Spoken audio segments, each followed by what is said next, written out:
За хятад хэл нь туслах гэсэн утгатай ийм 3 үг гэдэг тийм ээ. Тэр яг хизээн нь яг яаж ашиглаад байгааг хэдүүлээс оръё. За эхний үг нь бан ман байна. За ханзнаас нь харахад бан гэдэг чинь туслана, ман гэдэг чинь завгүй гэсэн үг тийм ээ. Тэгэхээр ерөнхий утгаараа бол тусламж үзүүлээд байгааг хэлээд байгаа. За тэгвэл ханзных нь утгаар нь харахад ман гэдэг чинь завгүй учраас хин нэгэн хүний завгүй ингээд юм хийгээд агаад нь туслаад ахлаарэ бан ман орно гэсэн үг. За тэгэхээр хойноосоо дөрөв нь бол хүн буюу хүнд туслаад байгаа вэ гэдгийг ард нь хүнийг хэлж болтгоо. Шууд хойноосоо үйл үг авах ёстой. За тэгээ хятад хэл нь бас нэг юм лихэц гэж нэг юм байдаг тийм ээ. Салдаг үг гэдэг. Тэгэхээр салдаг үг гэдэг чинь дотроо дундаа тэр хоёр үгээ салгаад дунд нь яг юунд туслаад байгаа, юу болоод байгаа, яагаад байгаа тэр чухал мэдээлэл голд нь өгчдөг. Тэ? Тэгэхээр лихэц учраас ингэж хэлж болно. Та бан wo игэ да ман гэн. За тэгэхээр тэр тусалсан. Юунд тэгэхээр миний нэг том айгу завгүй байгаа зүйлд тусалсан буюу тэр надад нэг том тус хүргэсэн. Окей, ерөнхий утгаараа тэр надад нэг том тус хүргэсэн. Лихэц учраас ингэж оруулж болж байна. За, үйл үг хойноосоо орно гэсэн. Тэгэхээр та лай бан ман дасао жаошила. Тэр ирээд тусалсан цэвэрлэхэд. Үйл өгтэй холбоотой хойноосоо орлоо. Юу цэвэрлэхэд туслах юм? Жаоши. Анги. Хойноос үйл үг орно гэсэн тийм ээ. За, шишэ ни дэ бан ман. За, бан ман гэхээр таны тусламжинд баярлалаа. За, ингэж хэлж болох нь. Нэр үгээр орж ин тийм ээ. Энэ дөөгч хойноос нэр үг ордог те. Миний тийм юм, тэрний юм гэд ин гэдэг дэг штэ. Тэгэхээр тэрний тийм юм хэлээр нэр үг болж орж ирж байна.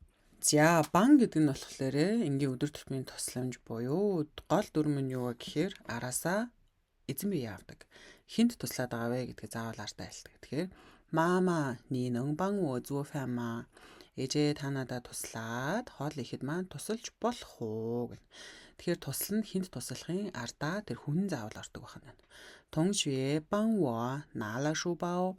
Ангийн хүүхэд бол тусалсан, хинт тусалсан, надад тусалсан гэдэг араас нь эзэн бие заавал орох нь. Хинт туслаад байгаа тэр хүн нь заавал орох нь. Наала шу бао үрвчи маань авч тусалсан. Ба бан wo жин чала зуе гэрийн даалгавраа шалгахад тусалсан байх нь. За банжу гэдэг нь болохоор илүү гүн гүнзгий яг альбан ёсоор хэлж байгаа тийм тохиолдолд хэлнэ.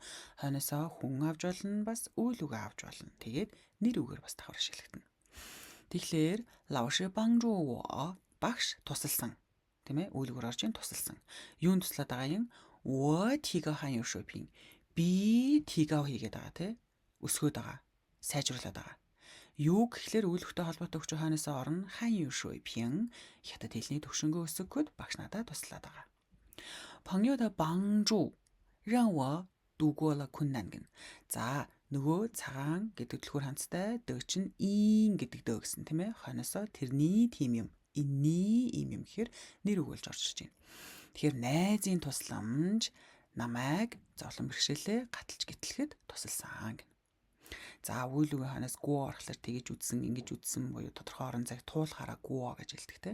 Тэгэхээр зовлон бэрхшээлийг гítэлж гатлахад найзын тусламж хэрэг болсон. 我们应该互相帮助. За бид нэр инgai ёстой. 互相 харилцан бие биендээ帮助туслах ёстой. Үйл үгээр орчин тийм ээ. Тэгэхээр хүн орж болно, бас үйл үг орж болно. Бас нэр үгээр ашиглагдах нь. За гурвуулынгийн нэг өгүүлбэрт оруулаад хэдүүлээ харъя л да. Туншвэ бан wo zhao dao la lao shi гэн. За ангийн найз маань намайг тусалсан тийм ээ. Ангийн найз тусалсан. Юунд хин туслаад байгаа гэхээр хойноос эзэн бие орж болно гэсэн учраас, хүн орж болно гэсэн учраас би байна. Би юу хийгээд байгаа гэхээр zhao dao la lao shi. Би багшийг хайгаад байгаа. Тэгэхээр ангийн найз маань намайг багшийг хайхад тусалсан. Харин багш болохоор бан ман эмпайла шизиэн гэн. За бан мангийн хойноос үйл үг орно, хүн орж болохгүй гэсэн тийм ээ. Тэгэхээр багш бол тусалсан, цагийг эмпай хийхэд те цаг товлох, төлөвлөхөд бол тусалсан. Хай банжу бас нэмээд тусалсан. Хай чинь бас зөндөө болон бас гэдэг үг гэдэг те. Гэхдээ хай нь нэмэх гэсэн санаа гарч ирнэ. Тэгэхээр бас нэмээд тусалсан. Надад тусалсан хойноос нь хүн орж болно гэсэн. Тэгэхээр би юу гэдэг байгаа гэхээр 我觉得解决了 би 解决了 шийдсэн. Би юу шийдэд байгаа гэхээр 学习上的问题. Сургалтын тал дээрх тэр асуудлыг шийдвэрлэхэд бас нэмээд тусалсан. Окей. Ялгааг нь гаргаж гинөө. За тэгэхээр та хэд өөрсдөө энэ харилцан яриаг уншаад яг хойноос эзэн бие орохоор яах вүлээ, нэр өгүүлэхээр яаж орох вүлээ гэдгийг харж агаад өөрсдөө хийгээд үзээрэй. За өнөөдрийн хичээл бангжуугийн ялгаа байлаа. Хичээлээ өдөр болгон 5 удаа сонсоод авах юм бол дахин хэмжлэг үзээд авах юм бол нэг их зов авахгүй тий. Яг амархан тогтоод шүү. Окей. За дараагийн хичээл дээр дун, минбай нөгөө ойлгох гэдэг үгээ гүцэнэ. Я пока.